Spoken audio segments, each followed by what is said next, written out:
camera on, yes. Just want to make sure the camera's running because I don't want to look like a prick and record 15 minutes without the camera being running. Okay, sorry guys, I haven't made a video for you in maybe 3 weeks, but I've been having some issues in and on YouTube and out in the real world where I am.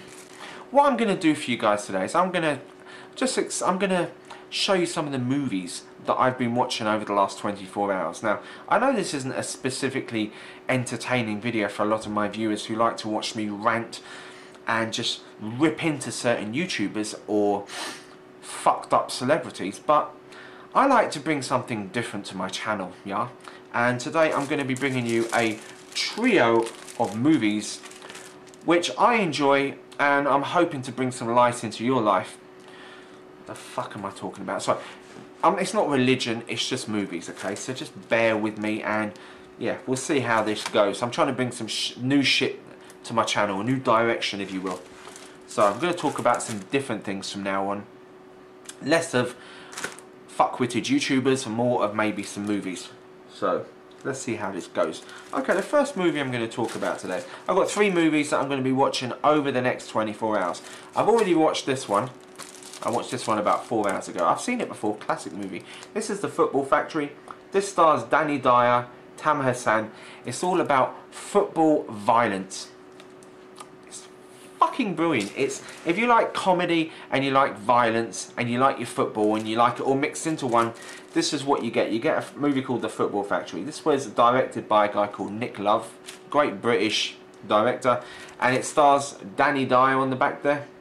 Now Danny Dyer he's a cool British actor. Anything with Danny Dyer in it I'll watch. But you see, the problem with Danny Dyer is he's not the greatest actor, you see. He's never going to win an Academy Award because he's fucking shit. But he's funny as hell. And yeah, it's called The Football Factory. Plenty of violence in it and it'll get you up for the match. Okay. Then to calm things down a little bit, because you're going to be over the top, you know, it's going to be, you're going to have to chill your beans. So this is where The Shawshank Redemption comes in. This was a classic movie made back in 1994, starred Tim Robbins and Morgan Freeman. Now Morgan Freeman played a guy in it called Red. I see he's got a picture of him at the back there. Ooh, you can get it in there. Morgan Freeman, yeah, played a character in it called Red, and the acting by Morgan Freeman in that movie was fucking brilliant, and I personally think he should have won an Oscar for that movie. I think it's a disgrace he never won it, and it still pisses me off to this day that he never got that award. I believe it went to Tom Hanks for Forrest Gump. Now, I understand that after Tom Hanks won one Oscar, he started winning Oscars for every piece of shit that he made. You know, anything that he was up for. Any movie he was up for, he started Oscar, Oscar, Oscar. It's just such a pile of shit. This is one reason why a lot of the movies I watch, you know, they're not Oscar nominated movies. I just think that the Oscars go completely overboard. They'll pick a certain actor like Tom Hanks, and every single year, it's like people like Meryl Streep.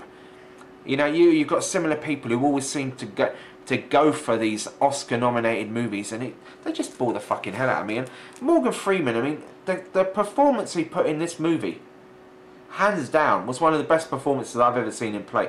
And he should have won the Oscar for that. And to give it to fucking Tom Hanks for Forrest Gump, I don't have a problem with Tom Hanks. But Morgan Freeman, who played Red, watch The Shawshank Redemption and you'll see what I mean. Watch this whole movie.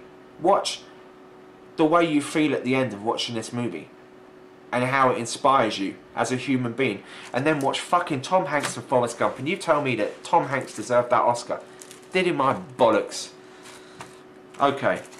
Still fuming from that, and you're anteed up now because we've just been through The Shawshank Redemption. We know he never won an Oscar, so now we're going to get riled up for the next movie, which is a serial killer movie. This is a remake of The Hillside Stranglers.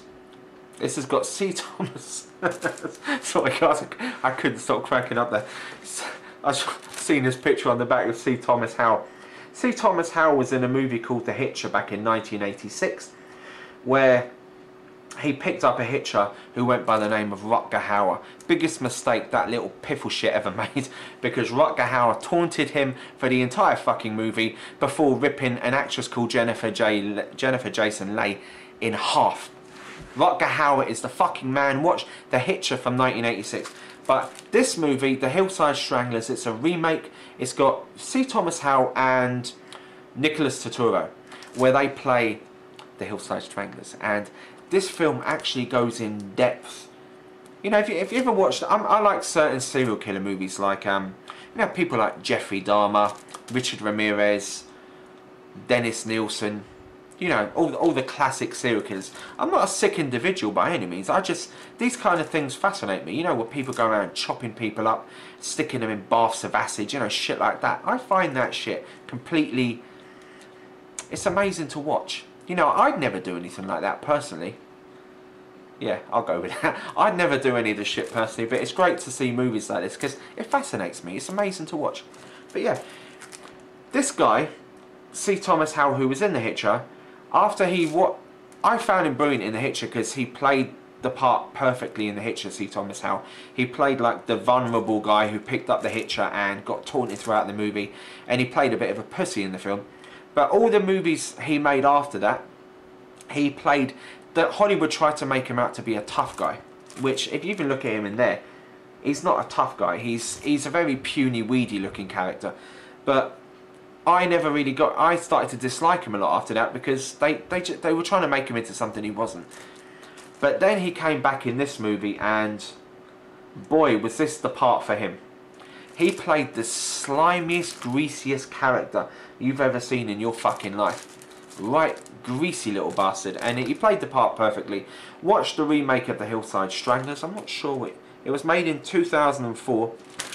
I actually scanned this cover. This was a cover I scanned on the internet. But yeah, 2004. It's a remake of The Hillside Stranglers.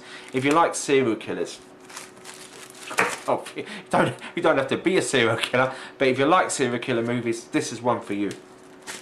Now, I'm going to be bringing you plenty more film reviews on this Watchdog Central channel. I'm trying to bring some different things onto this channel.